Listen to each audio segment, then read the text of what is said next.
warahmatullahi wabarakatuh. Perkenalkan, nama saya Yulianisa. Di sini kami akan membahas tentang anggota gerak bawah. Anggota gerak bawah pada tubuh manusia adalah tulang yang memainkan peran penting dalam memberikan dukungan struktural, mobilitas, dan stabilitas, sehingga tubuh kita dapat berdiri, berjalan, dan melakukan aktivitas sehari-hari. Fungsi utama tulang anggota gerak bawah yaitu untuk menopang berat tubuh dan juga mengatur gerak tubuh saat berjalan. Beberapa bagian anggota gerak bawah yaitu tulang paha, femur, tulang tempurung lutut, patella, tulang kering tibia, tulang betis, fibula, tulang pergelangan kaki, tarsal, tulang telapak kaki, metatarsal, dan yang terakhir itu tulang jari kaki, falangus. Nah, di sini saya akan menjelaskan tentang tulang paha. Nah, tulang paha atau femur adalah organ gerak penting dalam kerangka manusia. Tulang paha juga menjadi satu-satunya tulang terpanjang, terberat, dan terkuat yang dimiliki manusia. Nah, fungsi dari tulang paha sebagai penggerak saat berjalan dan berlari, sebagai penghubung antara pinggul hingga lutut, dan melindungi sendi lutut. Beberapa bagian tulang paha. Yang pertama itu ada kepala tulang paha, bagian bulat tulang paha yang menempel pada sendi pinggul dan memungkinkan untuk melakukan gerakan secara fleksibel. Yang kedua itu ada leher tulang paha. Nah, bagian yang sempit dan menghubungkan kepala tulang paha dengan badan tulang paha. Nah, yang ketiga itu ada trokanter besar dan trokanter kecil. Nah, memiliki fungsi yang sama, yaitu tempat melekatnya otot-otot. Nah, yang keempat itu ada batang tulang paha. Nah, batang tulang paha ini merupakan bagian utama atau tengah dari paha yang panjang dan lurus. Nah, di batang tulang paha ini terdapat sumsum tulang, ada juga tulang spons, dan lain sebagainya. Nah, yang terakhir itu ada condylus lateralis dan medialis. Nah, bagian bawah tulang paha yang terdiri dari dua tonjolan yang membentuk bagian sendi lutut. Baik, di sini saya akan melanjutkan penjelasan dari teman saya. Saya akan menjelaskan tentang tempurung lutut. Tempurung lutut merupakan tulang berbentuk segitiga kecil yang letaknya antara tulang paha dan tulang kering dengan panjang kurang lebih 5 cm. Fungsi tempurung lutut membungkus dan melindungi sendi lutut serta meningkatkan fungsi pergerakan lutut secara lebih baik.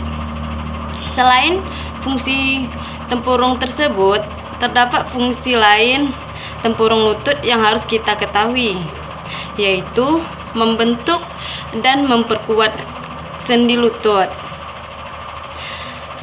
Tempurung lutut menyusun struktur sendi lutut sehingga fungsi menjadi lebih kuat, tentunya bersama tulang paha dan tulang kering.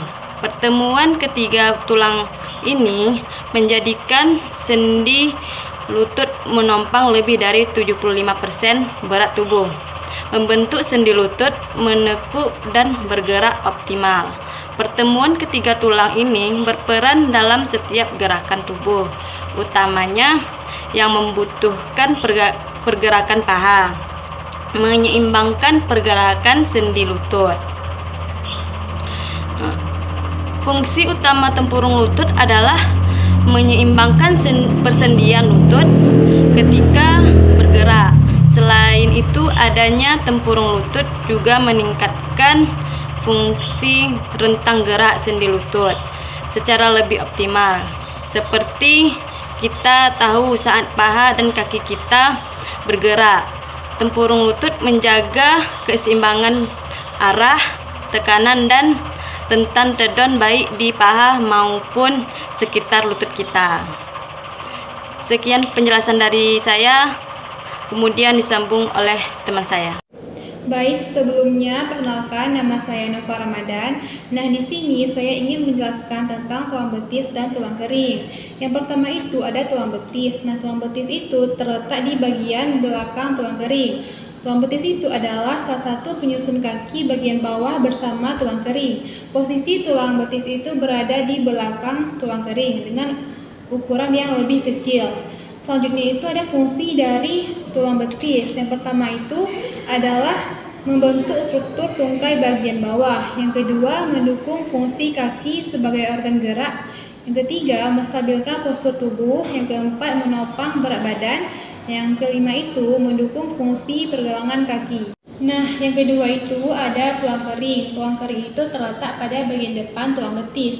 Tulang kering itu adalah tulang terbesar yang kedua pada kerangka manusia setelah tulang paha atau femur. Fungsi tulang kering itu yang pertama adalah menghubungkan lutut dengan pergelangan kaki.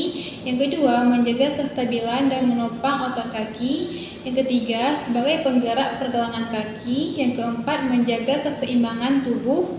Yang kelima itu, penyangga otot tungkai kaki. Baik, selanjutnya akan dijelaskan oleh rekan saya. Baik, saya akan melanjutkan menjelaskan tentang alat gerak bagian bawah.